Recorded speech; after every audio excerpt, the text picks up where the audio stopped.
જો અત્યાર સુધીમાં તમે ઘણી બધી પ્રકારના ફ્રીજ જોયા હશે, ઇલેક્ટ્રિક ફ્રીજ જોયા હશે, પણ આવું માટીનું ફ્રીજ ક્યાંય જોયું છે? નાનું અને નાજુકડું જે આ માટીનું ફ્રીજ છે, આમાં જેને તમે બકાલું રાખો સાહેબ, 4 દિવસ સુધી બકાલાને કાંઈ ન થાય.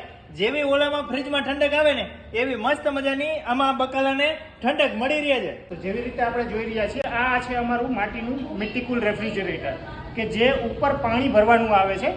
એ પાણી આપણે ટેપથી પીવામાં યુઝ કરી શકીએ છીએ, જે હેલ્થ માટે સારું છે, કુદરતી રીતે આલ્કલાઇન થયેલું છે. અંદર 2 ખાના આપેલા છે જેમાં 4 થી 5 દિવસ સુધી શાકભાજી અને 24 કલાક સુધી દૂધ અથવા દૂધની આઈટમ રાખી શકીએ છીએ. 100% નેચરલ માટીમાંથી બનેલું છે. આમાં કોઈ પણ કેમિકલનો યુઝ નથી થતો. સાથોસાથ વિશેષતા એ છે કે આમાં કોઈ ઇલેક્ટ્રિસિટીની જરૂર નથી પડતી. અહીંયા તો જીવન જરૂરિયાતને લગતી ઘણી બધી પ્રોડક્ટ બનાવવામાં આવે છે, એ પણ પાછી નેચરલ માટીમાંથી. જો તમારે આવી માટીની નેચરલ કંઈ પણ પ્રોડક્ટ લેવી હોય તો વાંકાનેરમાં ટોલ નાકા બાજુમાં જ આવી જાય છે મિટ્ટીકુલ.